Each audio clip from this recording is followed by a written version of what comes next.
Salam alaikum. On continue. Donc, on ouvre la première page que l'on nomme là. Donc, on supprime cette label. Donc, on ajoute un bouton pour afficher les enregistrements d'une table dans MySQL, la base de données. Par exemple, afficher élève, student view. Donc, on ajoute une table view JavaFX. Les tables s'appellent table view avec deux colonnes. Donc, on ajoute des colonnes. Donc, on ajoute 5 colonnes parce que nous avons 5 champs sur la table MySQL, la base de données. Donc, on nomme les tables colonnes. Donc, première table IDE, deuxième table, par exemple, nom, name, last name, prénom, français, et la date de naissance et le niveau, selon la table que nous avons construite à la base de données. Donc, on donne des codes. Chaque composante, on lui donne un ID, fx ID. Donc, table, niveau, date de naissance, date. Bien, voici les composantes et leur ID. On enregistre et on ferme. Maintenant, voilà, on exécute pour voir notre table, la fenêtre. Donc, la fenêtre 1. Donc, voici le résultat. Donc, on ajoute un package modèle. On ajoute classe, on le nomme student, élève.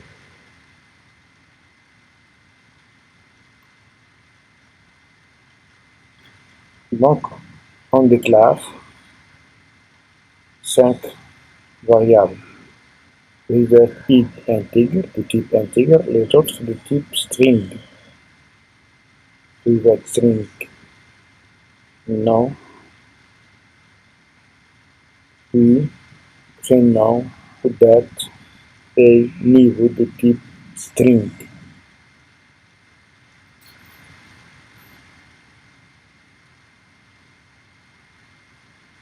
Quatrième variable. Donc,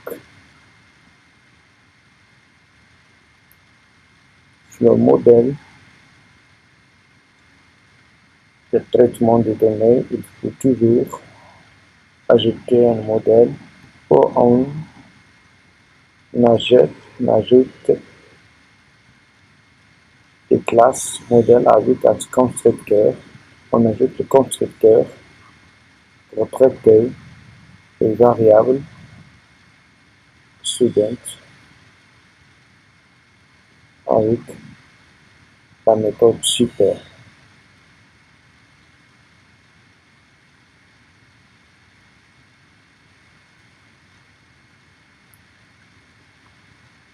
Et public suivant avec les paramètres, les 5 paramètres que nous avons déclarés. Id de type intègre et les autres de type string. String nom,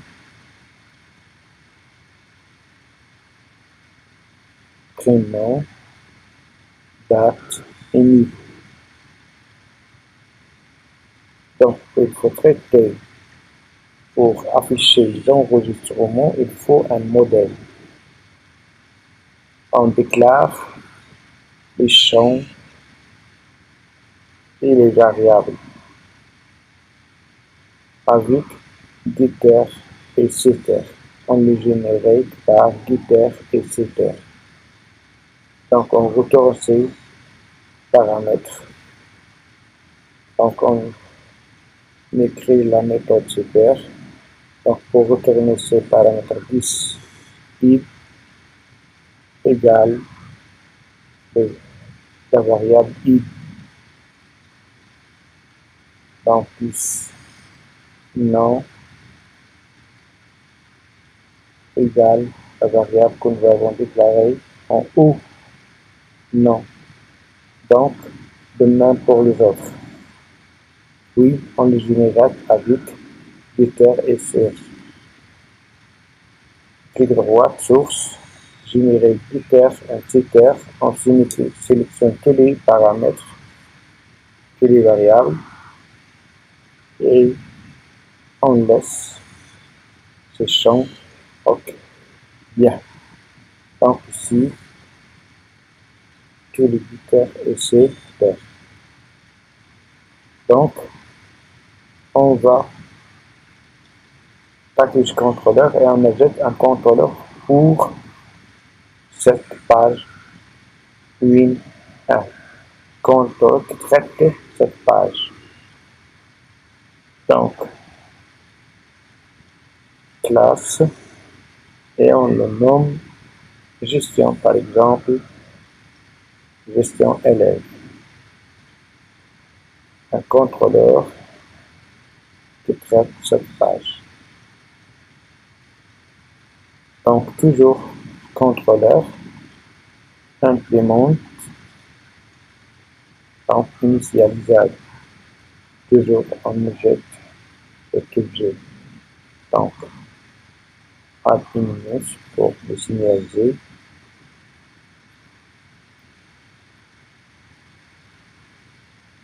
Donc, contrôleur, avec id fxml, il faut les ajouter dans le contrôleur. Donc, fxml private table view, donc la table view. Donc, on le rend lire toutes les variables, les paramètres que nous avons à student, le modèle student. Donc, on le nomme table. fx id gouvernement. Donc, la table. Donc, seminaire id. Donc, il faut un student qui est le modèle. Donc, il faut ajouter, importer student modèle. Modèle pour définir la classe student. Donc, importer modèle student et importer fxml. Modèle student. Bien. Maintenant, on a aussi les colonnes de la table. Java FX, il s'appelle Java FX table colonne. Donc, la table colonne contient first modèle student et de type le premier champ de type intègre. Donc, on le donne id. Donc, de colonne, première colonne, donc le nom id. Puis, fxml private, deuxième colonne.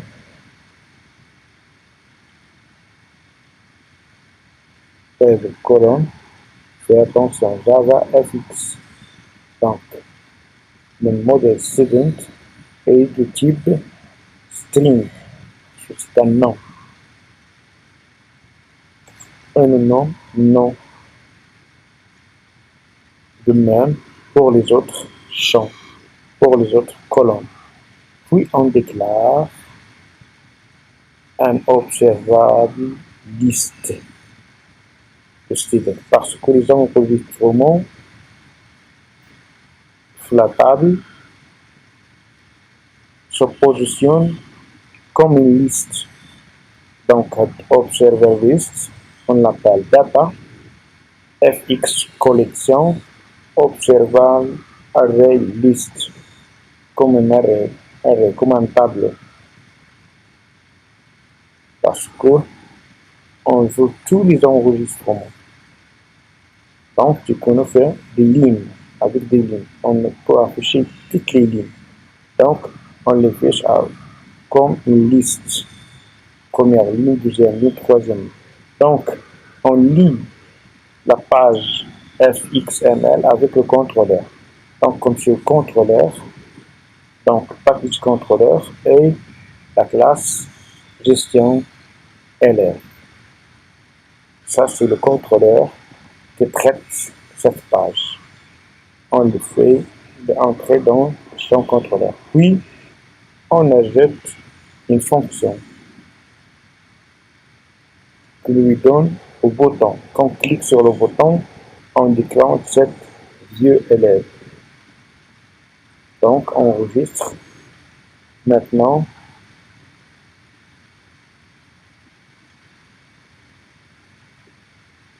on va écrire la fonction pour remplir le tableau. Donc, public void, donc fonction xml, toujours, on commence avec @fxml. Public void, view élève, le nom n'a pas fait, fxml sous scene builder. On ouvre. Donc, tout le code, on le fait entre three catch pour gestionner les erreurs. String. Donc, on déclare la requête SQL égale select. Là, c'est un code MySQL. Select étoile tous les champs from la table qui se trouve à la base de données élève. Pendant les colonnes. Ça s'appelle élève. Bien. Mais avant, il faut établir la connexion avec la base de données. Donc, il faut apporter la package connect. Puis là, la méthode connexion. On appelle connexion. Donc, la classe DP connexion qui gère la connexion et la méthode connect. Donc, il faut importer connexion. Donc, prepare statement con prepare statement et on le jette la requête SQL. Puis, reset pour RS pour traiter cette statement.execute query pour exécuter la requête. Et bien ça, tout ça pour mettre une connexion entre la base de données et notre application. While RS next, on offre une boucle parce qu'on veut afficher toutes les lignes. Donc data, la liste que nous avons déclarée, observable, liste, data add, qu'est-ce qu'on peut ajouter à cette data? New student,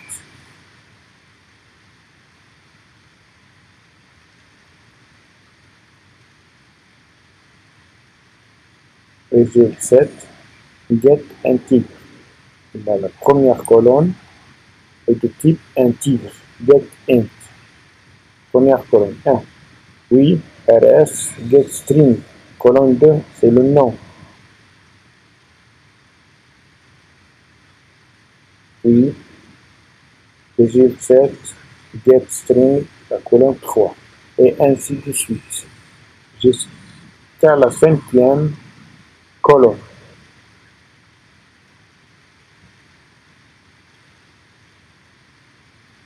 Donc, on commence à la boucle, on ajoute la première ligne, la deuxième ligne, la troisième ligne, et comme ça. 5. La colonne 5. Bien. Donc, ici, on ferme la connexion. Et pour afficher s'il y a une erreur, on n'affiche pas print state trace. Bien. Maintenant, il faut mettre chaque colonne, chaque champ a le champ qui lui correspond dans la base de données.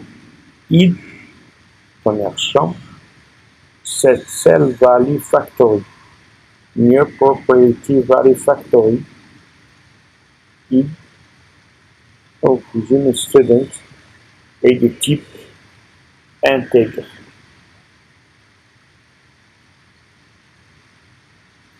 Donc on copie-coller pour mettre les autres champs.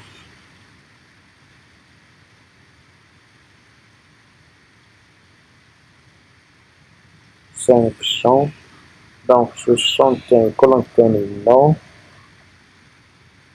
un nom modèle ou de type string.